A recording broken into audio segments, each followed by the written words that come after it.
Hello everyone, this is David Luscombe, and today I'm going to show you guys a really cool trap called the Englund Gambit Trap. Now here, white starts off with d4, black plays e5, d takes, knight c6, knight f3, queen out to e7. Now here, white sets the trap for black by playing bishop out to f4, and it looks like that black can simply play queen out to b4 check, hitting the king, the bishop, and also the pawn on b2 at the same time, and white cannot defend all of those things in one move. So if black does play this, then white has a significant advantage. Queen takes b2 is a huge mistake.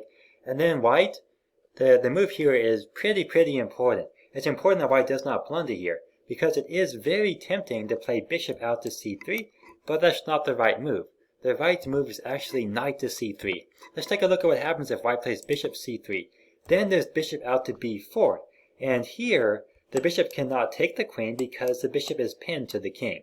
So black renews the threat to the white rook on a1, and if white plays queen out to d2 to try and defend, black can simply take it, and if white takes back with the queen, then this is a pretty embarrassing checkmate. Queen c1 checkmate. That's pretty fascinating. And if knight takes, then simply the rook is hanging.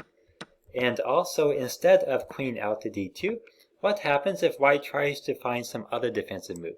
Maybe bishop takes. Then we see knight takes, and we can see that this pawn on c2 is not very defensible, and neither is the rook on a1.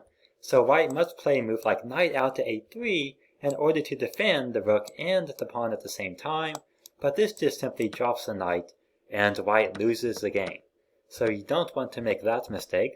Therefore, after the queen takes on b2 and falls into our trap, we want to play the right move, which is knight out to c3. And here is where it gets pretty complicated. I'm going to start with the very most simple example of a variation. So, instead of bishop out to b4, let's play queen out to a3. If black tries that, then white simply plays knight out to b5, hitting the queen, and also the pawn on c7, and black cannot defend both. So therefore white wins material. Now that is perhaps the easiest variation, but let's take a look at what happens if bishop out to b4, simply hitting the knight. Well, this traps the black queen on b2. Well, not completely traps it, but just restricts its movement. Therefore, we see rook b1, queen a3, and knight to d5. Now, knight d5 threatens to capture on c7 and also this bishop on b4. So therefore, black takes white's bishop with check in order to buy time to defend the pawn on c7. And the only piece that can defend this pawn on c7 is the king, because the queen cannot safely get over to it. Well, if the queen does play out to a5, white will simply take the queen and then play knight takes and be winning a lot of material. So therefore, king out to d8, then we see queen g5 check, and the attack continues. Knight takes, queen takes on g7, hitting the rook. The rook moves out to g8, hitting the queen, and white captures on f7. Now let's look at the pawn count. So there's 1, 2, 3, 4, 5, 6, 7 pawns for white, but only, let me see if I can count. Okay, yes, so only 5 for black. So therefore white is currently up by 2 pawns and has this really amazing attack. Now black can play queen out to c7, and then after white plays a move like king to d1, b6, e4, bishop b7, and bishop d3.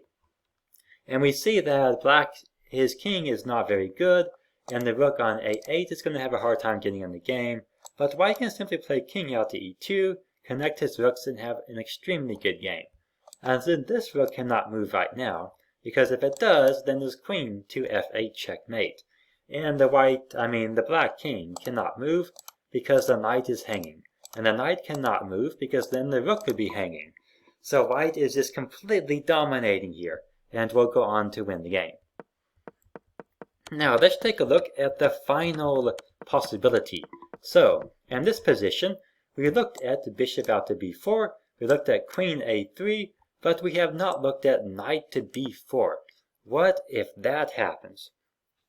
Well, white must defend the pawn on c1, not on c1, must defend the pawn on c2, and the best way to do that is simply knight to d4.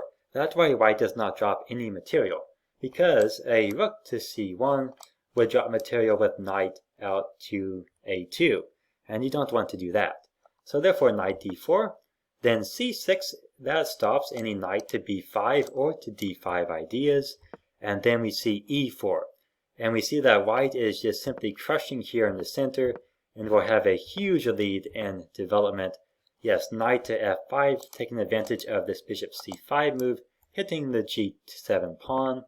And if black ignores that and instead strikes back with d5, then after a3, knight to a6, knight takes g7, we see that white is completely dominating here.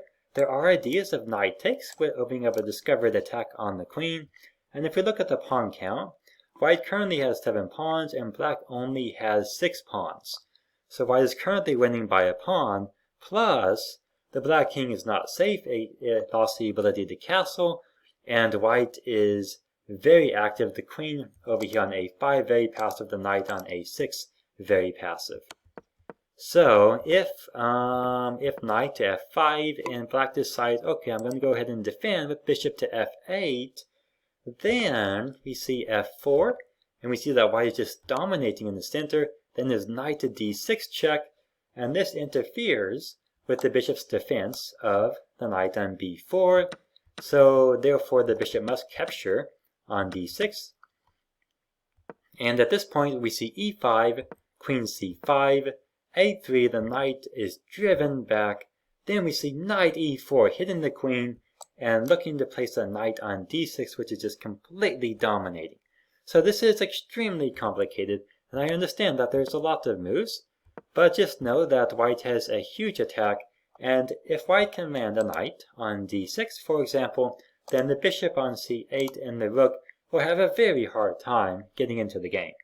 And this is white's idea.